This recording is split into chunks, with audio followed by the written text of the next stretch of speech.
Hello guys, അസ്സലാമു അലൈക്കും. എല്ലാവർക്കും ഞങ്ങളുടെ പുതിയ വീഡിയോയിലേക്ക് സ്വാഗതം. എൻ്റെ വോയിസിൽ ചെറിയ മിസ്റ്റേക്ക് ഉണ്ട്, കാരണം എനിക്ക് പനിയാണ് കേട്ടോ. സോ അതുകൊണ്ട് നല്ല ബുദ്ധിമുട്ടുണ്ടെങ്കിൽ ഇതിൽ നമ്മൾ വോയിസ് ഓവർ കൊടുക്കുമ്പോൾ കുറച്ച് ബുദ്ധിമുട്ട് ഉണ്ട്, കാരണം എൻ്റെ സൗണ്ട് ശരിയല്ല.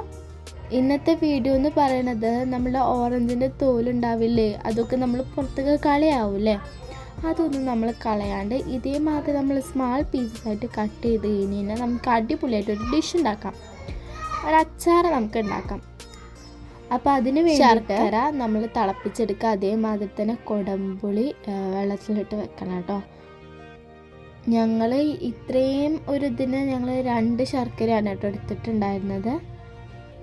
എന്നിട്ട് നല്ല ചൂടുവെള്ളത്തിലിട്ടിട്ട് ഈ ഓറഞ്ചിൻ്റെ തോല് ഒന്നിങ്ങനെ തിളപ്പിച്ചെടുക്കണം, വെള്ളം ഒഴിച്ചിട്ട് ഇങ്ങനെ തിളപ്പിച്ചെടുക്കണം. പിന്നെ വെളുത്തുള്ളി നമുക്ക് ഇതേമാതിരി കട്ട് ചെയ്തെടുക്കാം, ഒരു കറിവേപ്പിലയും. എന്നിട്ട് പാൻ അടുപ്പത്ത് വെക്കുക, എന്നിട്ട് അത് ചൂടാക്കുക. അതിലേക്ക് നമ്മൾ വെളിച്ചെണ്ണ ഒഴിച്ചു കൊടുക്കുക കേട്ടോ. വെളിച്ചെണ്ണ ഒന്ന് ചൂടായി വരുമ്പോൾ അതിലേക്ക് നമ്മൾ കഷ്ണമായിട്ട് വെട്ടി മാറ്റി വെച്ചിരുന്ന വെളുത്തുള്ളി ഇട്ട് കൊടുത്തിട്ട് അത് നല്ല രീതിക്ക് ഇങ്ങനെ റെഡിയാക്കി എടുക്കാം. അതിലേക്ക് കടുക് ഇട്ട് കൊടുത്തിട്ട് ഇങ്ങനെ പൊട്ടിച്ച് നമുക്ക് കടുക് ഇങ്ങനെ പൊട്ടിച്ചെടുക്കാം കേട്ടോ.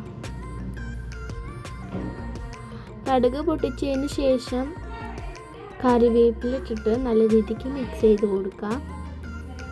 ഇനി അതിലേക്ക് നമ്മൾ മാറ്റി വെച്ചിരുന്ന ഓറഞ്ചിൻ്റെ തോല് ഇതിലേക്ക് ഇങ്ങനെ നമ്മൾ തിളപ്പിച്ചിട്ട് ആ ഓറഞ്ചിൻ്റെ തോലുണ്ടല്ലോ അത് നമ്മൾ ഇതിലേക്ക് ഇട്ട് കൊടുത്തിട്ട് ആവശ്യത്തിനുള്ള ഉപ്പ് ഇട്ട് കൊടുത്തിട്ട് നല്ല രീതിക്ക് ഇത് മിക്സ് ചെയ്ത് റെഡിയാക്കി എടുക്കാം. അതിലേക്ക് മുളക് പൊടി ഇട്ട് കൊടുക്കുക കേട്ടോ, 2 ടീസ്പൂണ്. അല്ല, നമ്മൾ ഈ ഒരു ഇതിൻ്റെ എരിവ് അനുസരിച്ചിട്ട് നമ്മൾ ഇരിക്കണമല്ലോ, അപ്പോൾ നമ്മളുടെ ഇഷ്ടത്തിനുള്ള ഒരു രീതിക്കുള്ള അത്ര മുളക് ഇട്ട് കൊടുക്കുക.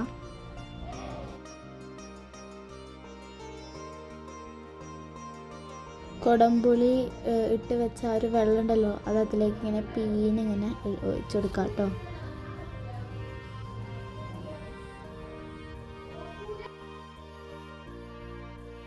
പിന്നെ ഇനി അതിലേക്ക് നമ്മൾ ശർക്കര പാനിയും കൂടി ഒഴിച്ചു കൊടുക്കാം.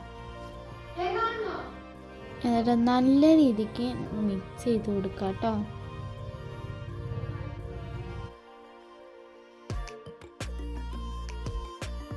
ഇതിപ്പോൾ ഇതാ ഏകദേശം വേവാറായ രീതിക്കായിട്ടുണ്ട്.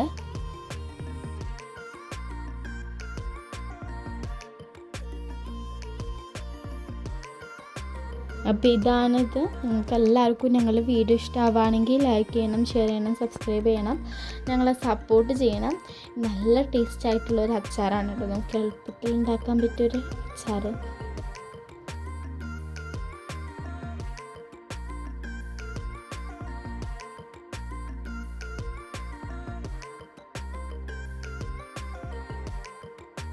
അപ്പോൾ ഇന്നത്തെ വീഡിയോ ഇത്രയേ ഉള്ളൂ. Bye bye.